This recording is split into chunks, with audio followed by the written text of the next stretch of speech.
Welcome to the Published Author Podcast, where we help entrepreneurs learn how to write a book and leverage it to grow their business and make an impact. I'm your host, Josh Steimle.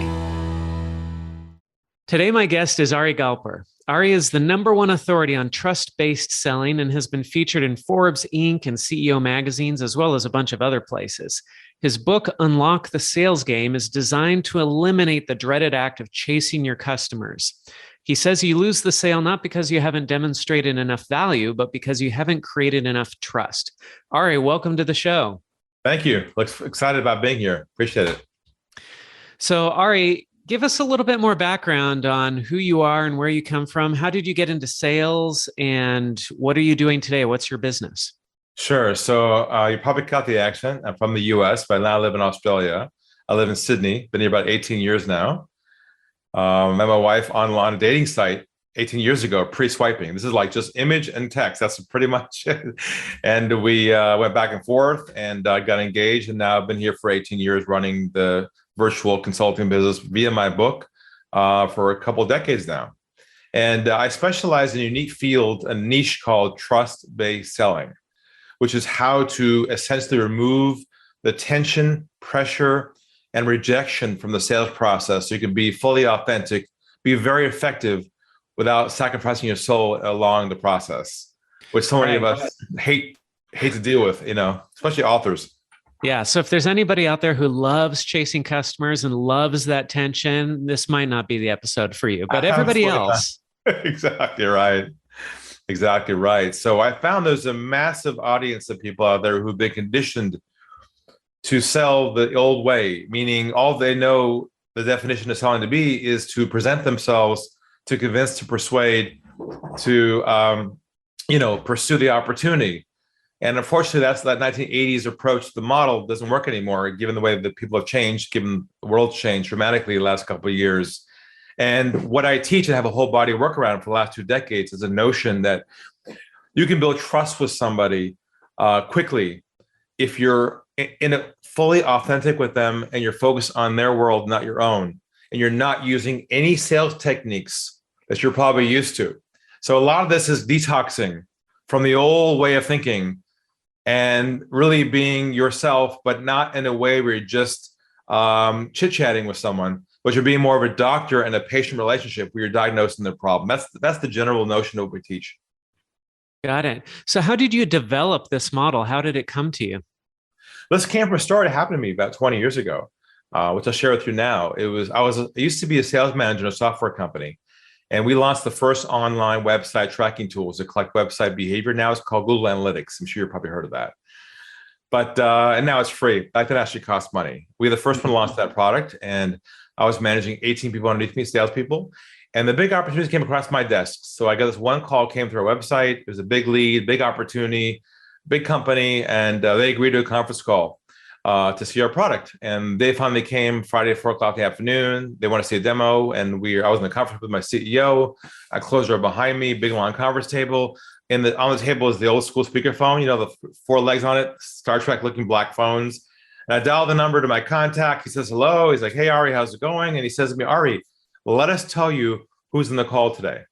I was like, oh, great. Didn't know who else would be there. Next thing I hear is, my name is Mike, I'm CEO. I was like, oh, this is good. My name is John, I'm head of global IT. Even better. My name is Julie, I'm head of global marketing. Amazing. I mean, everybody on this call was basically a decision maker. Like they were all there at one time. Like, if it's going to happen, it's going to happen now. So I introduced myself. So I gave them a live demo over the web of our product, showing them how it all works. And I started this noise on the phone call, like, wow, this is great. This is amazing. This is fantastic. They started asking me all kinds of questions. How does it work? How do we install it? Of course, I had all the answers. I was confident at the time. And there was so much chemistry on this phone call. It was like a love fest on the phone. You know what I'm talking about? Yep. It just felt so right. And everything perfect. Perfect. Hours going by. I'm answering questions. I'm doing everything I was taught to do. Build relationships. Answer objections, build rapport, everything what selling is about. I was like a student back then.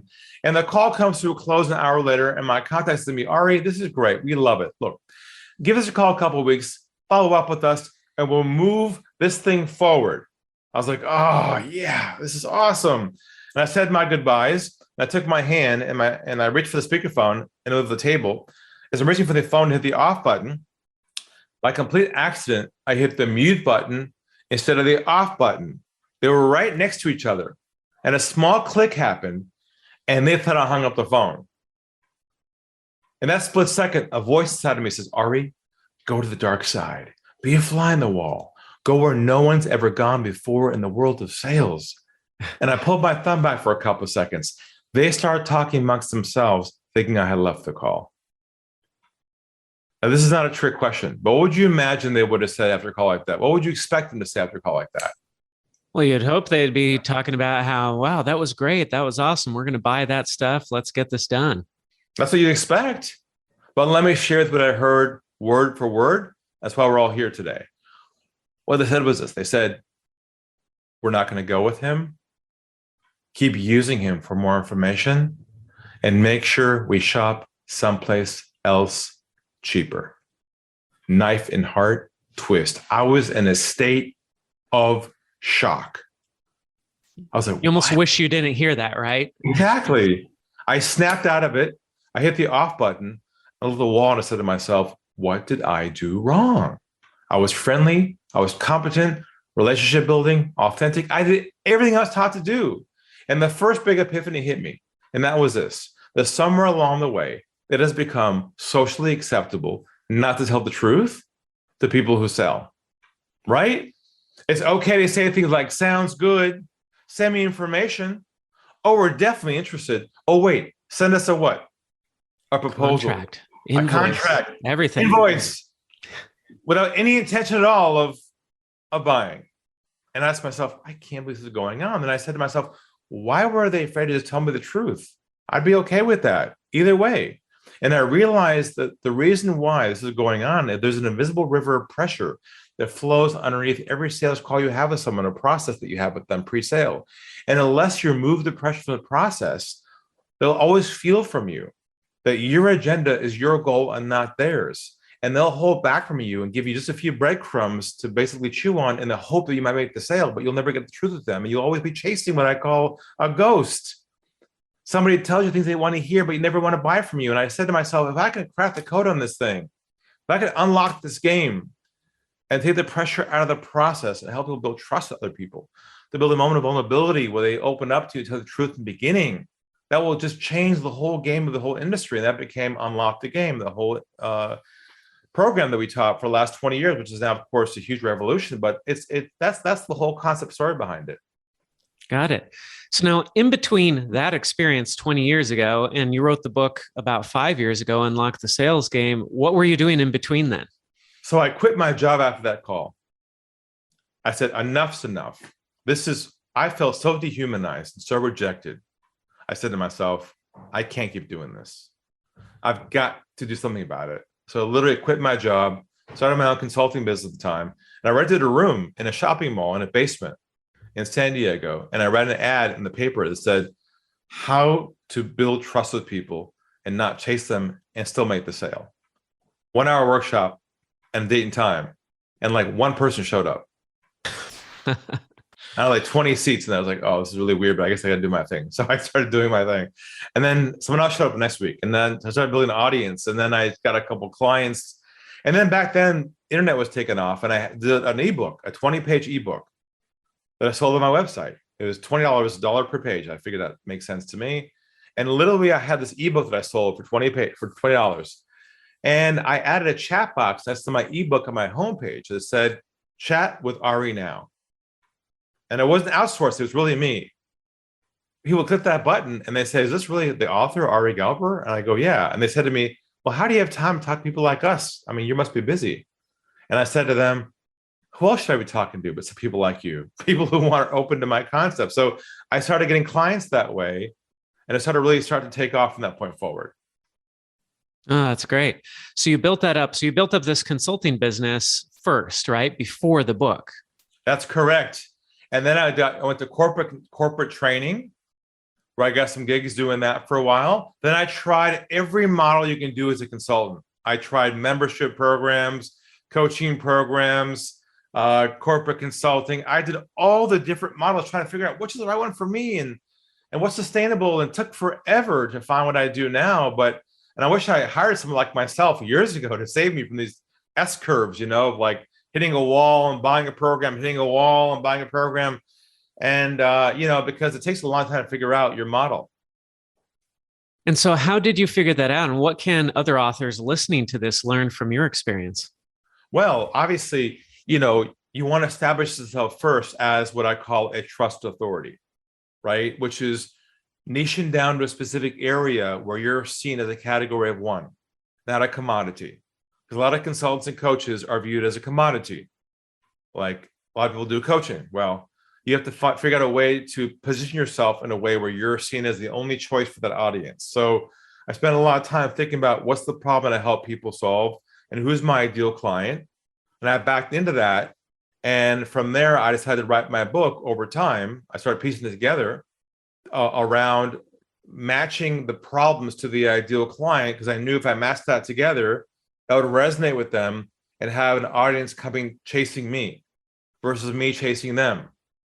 So I never ended up I did a lot of networking at the time, like old school shoe leather, going to meetings and passing out business cards. I did all that. But then once the internet sort of started taking off, I did Google AdWords to get people on my website to order my book. I got consulting from that.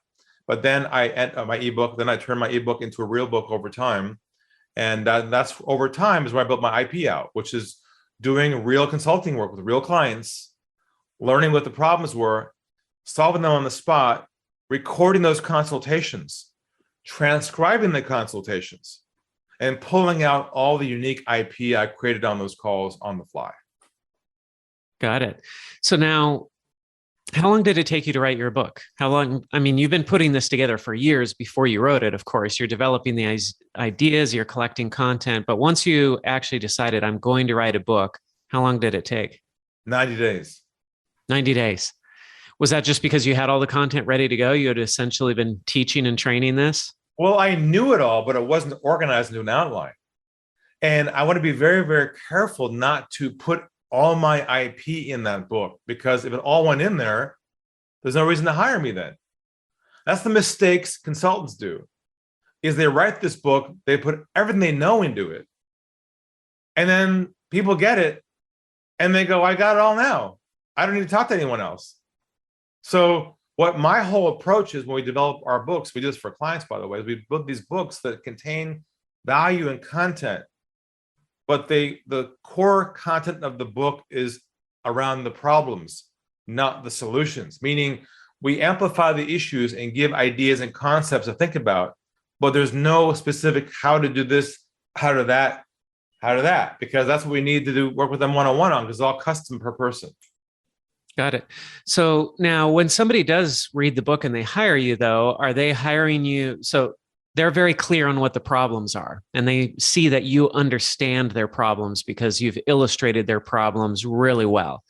And so then is the idea then that they assume you have the solution since you understand the problem so well, if you're not sharing the solution in the book itself? Right. So what that does is, and you saw what we sent you, I believe, in the mail. Did you get our stuff? You got our box, right? Yeah, I did. And it's like, I got like the video thing and everything. That was impressive. I've never seen anything like that. That's called the trust box of what you just received. And when people receive that prior to having a chat with us, that eliminates the conversation shifting to us asking what we do. Because see, that's the thing with selling. If you end up with someone on a phone call with them and it becomes very chit-chatty, oh, what do you do? Oh, what do you do? Then it becomes very social, as opposed to you want them sold on you prior to your first call. Because now when they come to us, it starts with, how can you help me? Not, what do you do? Right. That's the biggest mistake consultants make, is they show up at a phone call with someone on LinkedIn or whatever, and it becomes very much a two-way conversation. So what do you do if, sorry, that's a different, I'm not asking what do you do, but what do you do if you get on a phone call with somebody and they do ask that? They say, so tell me more about what do you do? What's the proper answer for somebody who's doing trust-based selling? What you say is this. You say, oh, be happy to share with you. Happy to tell you everything that I do. Absolutely no problem at all. But it might make sense if you'd be open to it. We take a step back for a moment. You can walk me through a bit about your story, a bit about your journey, and what your challenges are, and we'll go from there. Would you be open to that? And so you're seeking to understand first. You want to listen to them and have them tell you about their problems. You got to set this up like a doctor-patient relationship. You're the doctor, you're the authority, you're the expert. They've got the problem. This is not an equal relationship. You're not friends. When you go to see a doctor, what's the first thing they say to you? They say, where does it hurt? Yep. They don't say, how's it going? Tell me about you. Tell me about me. Let's have a chat. Let's see if we're a connection. Let's see if we're a fit. Hey, they don't try and build a relationship with you for a reason, because they know if they make social norms and the business norms, it gets so messy, you won't comply with their recommendation. Mm-hmm. Yeah, they just dive straight to it, right? Yeah. Now they have bedside manner, of course. They have empathy and warmth. I'm not suggesting being cold and mean, and you can still have, but you have to have the right languaging to create that connection so it feels good for them.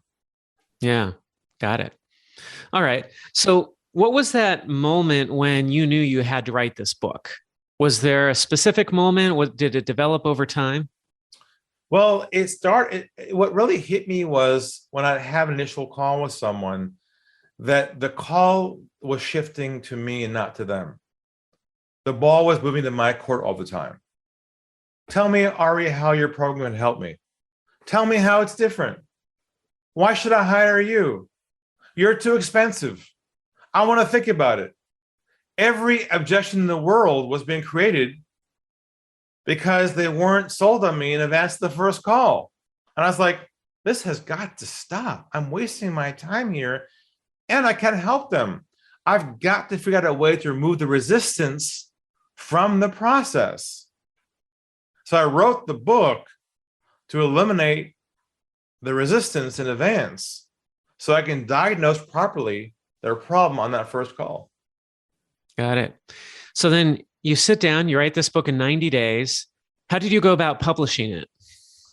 So I basically, at that point, had a large database of people who followed me, as you can imagine, over the years. So I launched it to my own lists database at the time, put it on Amazon, and it just really connected with people. The messaging, the stories, and that's where I started getting reviews and it started really taking off from there. But I didn't publish the book to make money off the book in terms of sales.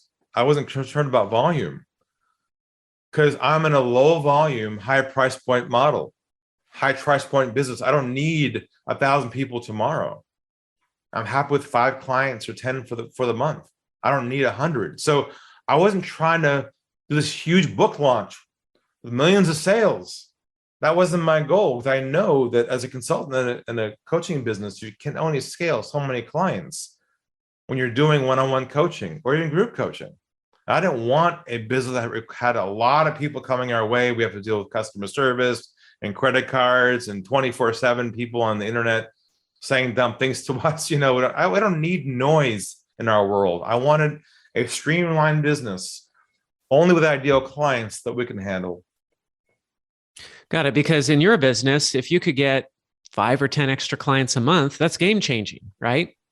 And we do that every month at a very high price point. And that's the real key, is when you can build yourself as a trusted authority in your space. And you add in this process I'm describing right now, which is the book in advance of the call, not giving away your IP. When they show up in the call, you do it our way, our trust-based selling way, and you advance the conversation towards what we call road mapping them, onboarding them in our model. I'm working on a new book right now, actually, around this called The One Call Sale. Cool. It's coming out next year, all about how to onboard somebody on one call versus multiple calls. But if you get the system right, it's just so streamlined. It's great. So how can the authors or the entrepreneurs who want to be authors who are listening to this podcast, how can they take some of the lessons from your book, from trust-based selling, to apply to how they write their book and how they construct the content inside their book? How can they create more trust with that book? Well, the key about the book is that it has to resonate with your audience. And resonate is a vibration, it's a feeling. And the feeling is deepest when the content of your book describes their problems, not your solutions. They don't really care about how you solve the problem at that stage of the game. All they care about is that you understand their problems at a deep level. That's what trust is. Trust is someone else understands you more than anybody else. So your content has to be organized in a way that lists out their top 10 or 15 biggest challenges they have. And you have to be able to unpack that, peel it back, and really amplify the issues. They understand the depth of it. And they go, this guy just gets me. He resonates with me. I found him finally. You see, they don't care about how you solve it. They just care about finding you. Yeah, because there is that assumption that if somebody understands you, then they can help you, then they can fix it, even before they start talking about the solution, right? That's why when you go to a doctor, you refer to a doctor, they're a doctor, you assume they can help you. Yep.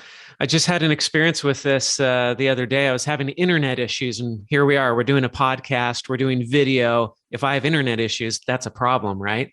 I just moved to a new house. So I started having these issues, and I called up the internet service provider, and I said, hey, I'm doing these Zoom calls, and there's a delay. And I talked to customer support, and they said, oh, yeah, we see the problem. Okay, we'll send somebody out. They sent somebody out. I told them what the problem was. They replaced some equipment. It didn't solve the problem. So I had to call customer support again. So the guy came out yesterday, and I felt bad for him because I felt like I had to tell him everything I had told customer support. I knew he probably had a printout of everything I told customer support because it's an integrated system. It's all there. But I felt like I'm not letting this guy inside my house until I unload everything I've been through with him. And that took about 15 minutes for me to tell him every step we went through, everything we tested, everything that we did to isolate this problem, because I didn't want to hear him say, oh, we're going to replace this, until I knew that he understood what I was dealing with and what the problem was. And once I explained it all to him, he said, hey, we're going to replace this equipment. I said, okay, I know you understand the problem. I'll trust you. Let's do whatever you say. And he replaced that equipment, which frankly, if he hadn't heard my problem, I would have been like, no, that's not the problem. I already tested that. We already used that equipment. It was working at the old house just fine. But because he had listened to me, I was like, whatever you say, we'll do it. And he replaced that equipment. And hey, here we are today, and it's actually working. So I see what you're saying in action, that once I was able to unload my problem, I just trusted that guy to do whatever he had to do because I knew he understood where I was coming from. What drives human behavior is the need to be understood. And to his credit, he never cut me off. He never interrupted. He never tried to solve my problem before I was done. He just let me talk for 15 minutes. And finally I said, okay, that's it. That's everything. He's like, okay, we're going to replace this equipment. I said, okay, that was it. Good. Quick break here. Are you an entrepreneur? Do you want to write a book that will help you grow your business? Visit publishedauthor.com, where we have programs to fit every budget, programs that will help you write and publish your book in as little as 90 days, starting at just $39 per month. Or if you're too busy to write your book, we'll interview you and then write and publish your book for you. Don't let the valuable knowledge and experience you have go to waste. Head on over to publishedauthor.com to get the help you need to become a published author. You've already waited long enough. Do it today. Now, back to the show. So now you've been building your consulting business with your book. How have you managed to get your book in the right hands? I mean, you say people find out about it, it spreads, but what's some of the marketing that you've done? Has it been all word of mouth, or how do you get your book out there in the hands of the right people? Well, I have a show I do once a month on LinkedIn called Stump the Guru, where people jump in live and try to stump me with their toughest sales challenges. And a lot of people watch that show and they jump to buy my book right away. So I get a lot of people buying it first off my homepage at Unlock the Game. But also, if we get leads that come through to us, like opportunities who want to reach out to us and have a chat with one-on-one, we ship them the book as a surprise gift in advance of the call with us. Because our rule is this: we never talk to anybody in a consultation mode, complimentary, until they have our book in their hands first. That's our rule. Will never change. We'll never show up on a call with somebody without that book in their hand first, because we know if we don't do that, the ball's in our court, and now we're backwards again in terms of describing what we do. Yeah. And the book is such a trust piece. How do you feel like the book has changed the game for you, just having that book? It's changed everything, because we've learned how to use it strategically in a way that eliminates the sales process and sales pitch that we used to do in the old days. No longer do I have to explain what I do to somebody.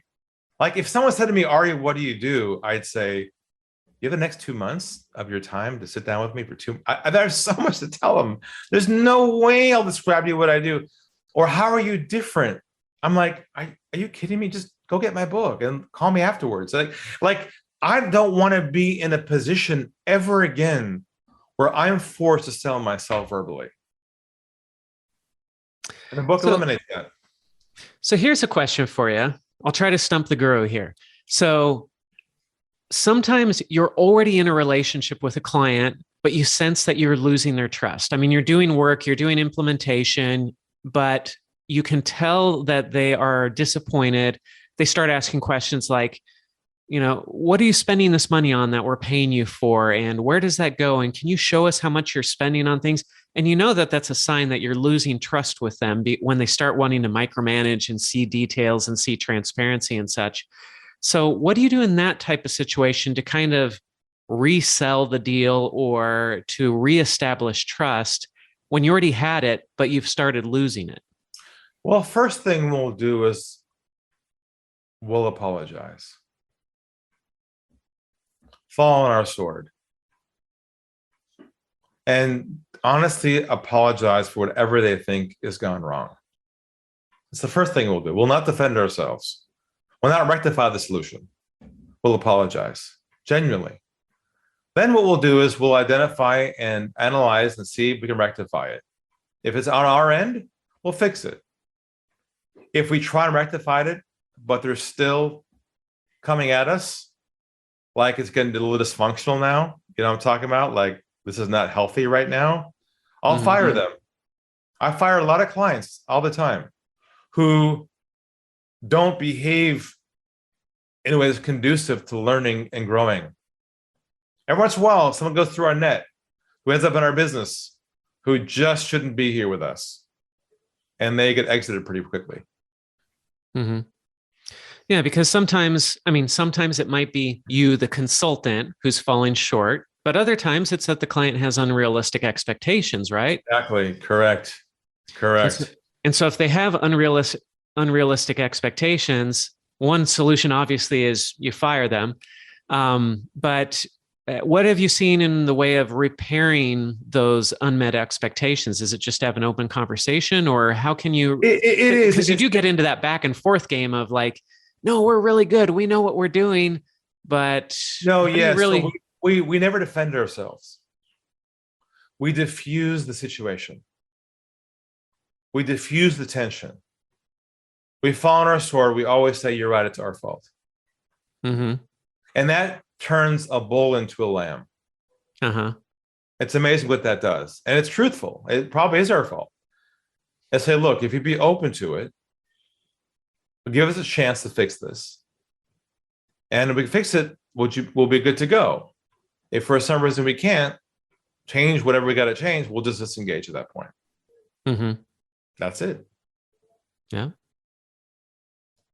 I'm not going to try and salvage everybody. That's not my goal. My goal is to be reasonable, open, and try and solve the problem. If they're not comfortable with that process, they got other issues to deal with. Got it. So tell us about some of your success stories. Can you give us any case studies of clients that you've worked with and how you got them in? I have so many, over 20 years, but I'll tell you, recently I've been working with a financial advisor privately, who is a private client, who typical financial advisor, they have multiple steps in the process, right? That initial call with someone to get to know them better, one call to qualify them, 3 or 4 calls to educate them on what they do. And he was telling me that he was losing the opportunities, dropping between each of his steps. Like they'd drop off, he'd call them back, they wouldn't call him back. And it wasn't healthy or respectful for him at all to have to do that. So I work with him now to do what I call the one call sale process, which is how to condense the process to one conversation now. And he's just told me recently, and I exerted this from a Zoom call we had a few weeks ago, but he says he's now at 100% conversion on every single call he has, as long as they're qualified up front, meaning they have the assets to work with. He's onboarding them on one call. And that to me is the dream. People think to themselves, that's impossible. Now, I'm not talking about pressuring someone to a yes or no. I mean, getting them to be comfortable saying yes with you at the beginning if they're the right fit and not chasing them. And that to me is my ultimate success story, is to have our clients converting their leads on one single conversation. That's great. Give us some other stories. I love hearing these. I'll tell you a story. I recently had someone call my office, and they just called in randomly, and they watched my work for like 15 years. They've been following me 15 years. And he says, Ari, I got to tell you something. I was like, what? You saved my marriage. I was like, what? What do you mean by that? My wife and I were on the verge of divorcing, and I found your materials, and I've been studying them for a long time. And then I realized I was the problem. I wasn't communicating correctly. I wasn't listening. I wasn't building trust with her. I was stepping into her world with my agenda, not her agenda. And I changed my approach and my mindset. Now we've connected. We're not divorced. We saved our marriage. And I got to thank you for that. And I said to myself, that's what this is about. It's about trust-based communication, building relationships with people in a way where you let go of your goal and you focus in on their world. And God creates pure trust with people. Mm-hmm. Another story for you is I spoke a few years ago on a large stage, 1,000 people, I think. And then my talk, some guy runs down the stage, like up the stage out of nowhere. I'm like, whoa, how can I help you, sir? I go, do you have your own business? He goes, no. I go, so why do you want to talk to me? He goes, because I have a teenage son. I was like, yeah, what's going on? I say, well, he comes home every night past curfew. He got a new car, and he comes home past curfew. He walks in the front door. He has his little earpad phones on, and he walks right past me. And he and I cannot connect. 2 shifts of the night, passing each other. Teenage son. Probably if you have a teenage son, you know what I'm talking about. And I need a way to connect with my son. So he studied our materials, worked with us, and he came back to me and he said to me, Ari, guess what happened? I snuck him home one night. He comes to the front door. I took a deep breath. I lowered my voice like he taught me. And I said to him, son, would you be open to the idea of us working together to solve this problem of you coming home late every night? Would you be open to that? I said this to his son. And his son says to him, are you on drugs, dad? What are you drinking? What's going on with you? He's not used to like this kind of communication with his dad. He's used to like, why are you late? Why are you late? But he's not used to being connected to a deep level. And then they connected together, and now they're best friends because his father's learned how to communicate with the son. His son's now learned how to communicate with his dad with trust. All from the book. Mm-hmm. Yep. This is some great stuff. I'm actually thinking about clients I'm working with right now, and I'm like, all right, I'm going to use some of this stuff on some of the clients that I'm dealing with, and we'll see how that goes. This is great. Right. What are some of the other tips that you've acquired as a published author? What are some of the other bits of advice that you would give to the aspiring authors out there listening to this? I would say get the book out as fast as possible. Don't make it perfect. Get it produced, however you do it. You got to have a trust asset, a physical trust asset, and I would suggest you not do an ebook, by the way. I like old school, in the mail, physical books. Last thing you want is your book to be on a PDF in someone's inbox, opened up, a scan and a delete. No one's printing 100 pages off their printer to read your book, unless they're really unusual. I'm sorry. So have it created, print them, and start sending them to people if you want in advance, or have people ordering them. And you don't have to even sell your book if you don't want. Offer as a free gift to your market.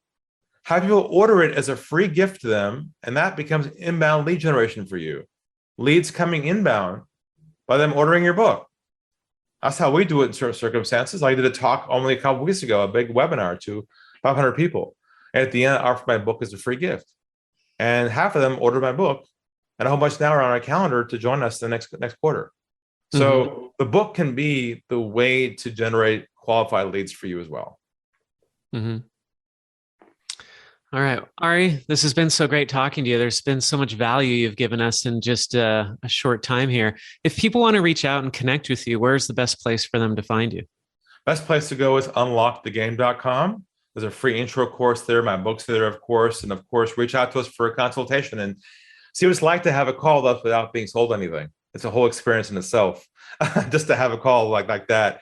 And also on LinkedIn, say hello to me there, connect. I'm accessible there. Mention that you heard me here.